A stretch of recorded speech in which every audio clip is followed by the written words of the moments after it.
the tri-colored bat. That's what they're called. They've also, they're also known as the eastern pipistrelle. Why do they call them tricolor?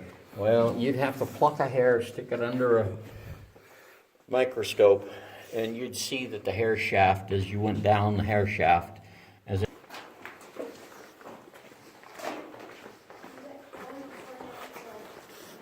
What do you think this creature is, my friend?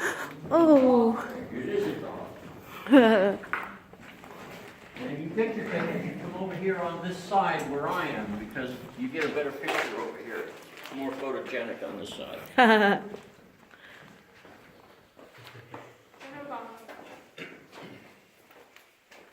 And this is called the Queen's watchdog. Now, this is not a man-made object. What? No, it was carved by the river. No way. I swear to God, this was carved by the river. It wasn't found on top of this rock, however. It was found about a half mile in the cave, and during the speakeasy days, they brought it here from where they found it and mounted it on the rock. And they gave it the name the Queen's Watchdog. Now, I got the name the Watchdog because of the formation behind us. In a cave, this thing is called a throne. And this became known as the Queen's Throne. The guys had to pay a cover charge to get in, the ladies didn't. Gentlemen would bring their lady friend, she sat up here on top of the throne, a photographer took pictures, and then they tried selling the pictures. There is a lot of graffiti cut in the throne. The most important thing for us is a date. And the date this year is 1919. That's so important because that's the year Prohibition was enacted. There's a cross right there. There's a girl's name and a guy's name above the date. The girl is Delia. The gentleman's name is Carlin. We know Delia got married, but not to Carlin. Her wedding is recorded in the Burnett County Courthouse, and for whatever reason, poor Carlin wasn't the one. Now we've crossed underneath Park Road 4. We're on the other side of the road. We got another group coming out, so we'll stay on the right-hand side. They'll stay on.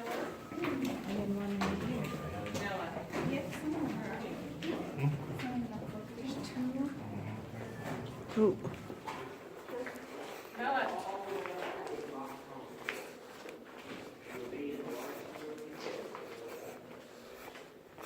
Whoa. Keep on going all the way up there.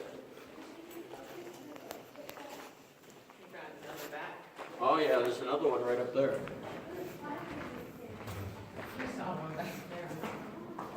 Oh, wow.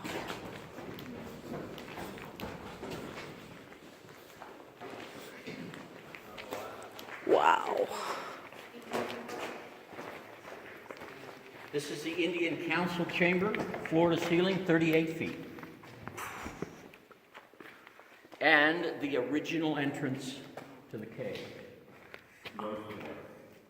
Now that is cement. And when the Sherrards had the speakeasy, they built a zigzagging rock walkway that came through that hole. Back and forth, down the little trail, and the first thing you arrive at right here was a semicircular rock pile. You can see that in pictures.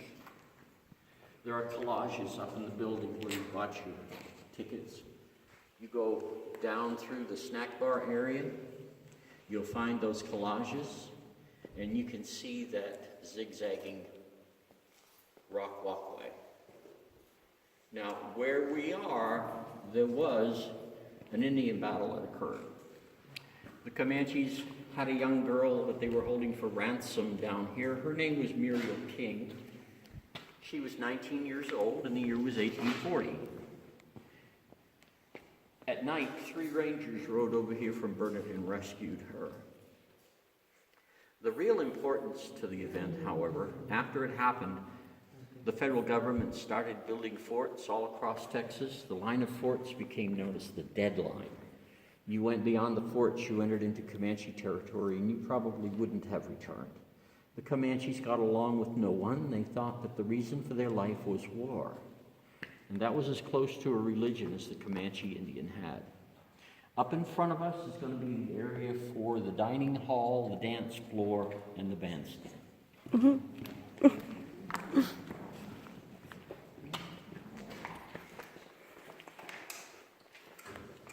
Ooh. All of this Spooky. dining hall.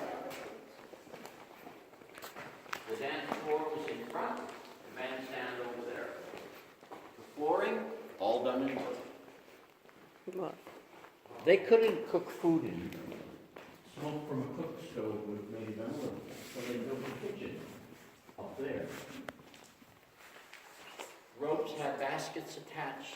The orders would be given down, placed in the basket, up they go. The food was cooked. And down it came. It was a very fancy speakeasy. Ladies wore the best ball gown they owned, gentlemen their finest. Go back and look at those pictures. You'll find it very interesting. Up here in front of us is a big rock pile that was left on purpose. That's called the debris field.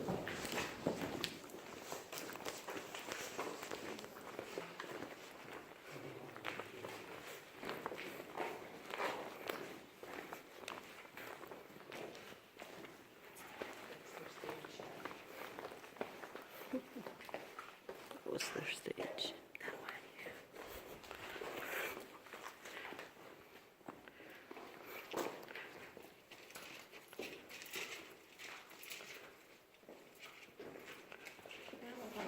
The guys wanted everybody to understand what they faced when they came in here, so they left this.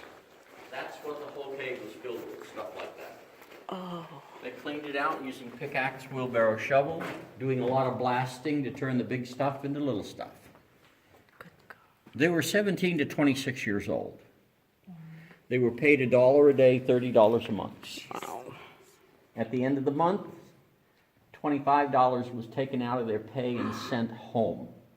And that was the purpose for the organization, to put money flowing back into the economy. From the start of the program to its end, about 3 million guys took part.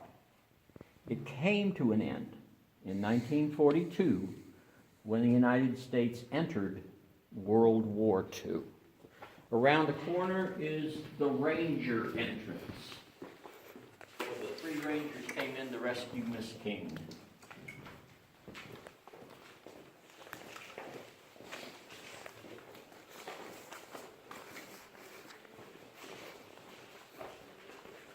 As you come around the corner, look above your left shoulder. This is the sinkhole the Rangers used. The man that led the rescue, his name was Logan Vanderveer. He lived his life in Burnett. There's a street in Burnett named after him, Vanderveer Avenue. Another man's name was Smithwick, Noah Smithwick. On the shore of Lake Travis, there's a little town that has his name. Third guy's name was McGill. McGill remained a Texas Ranger all of his active life. At one time, this area was used as a church. They built bleachers all across here. And the story connects the church to the speakeasy. On Saturday night, if somebody had too many drinks, they carried them down here, left them on the bleachers for a wonderful sermon on Sunday morning. You can see those bleachers in the collages. So can you see that from up there somewhere? You would have to go out the gate, up the highway about 150 yards, turn to the left, go through a little gate, and go about 300 yards under that. So you're on the other side of the road now.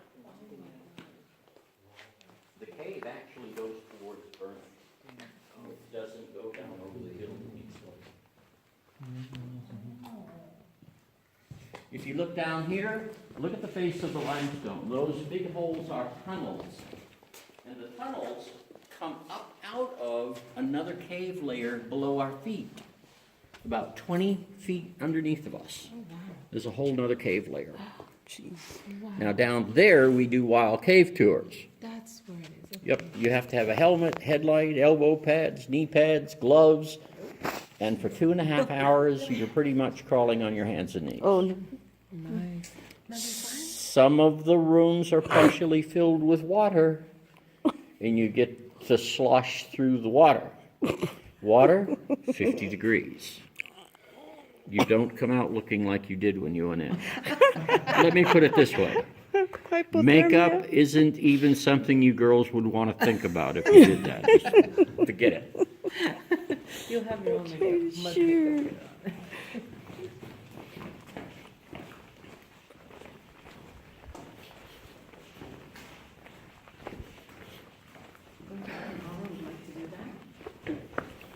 on. Yeah. In square footage, this is the largest formation in the cave. Wow. The guys thought it looked a little bit like ice, so they called it the frozen waterfall. Oh, yeah.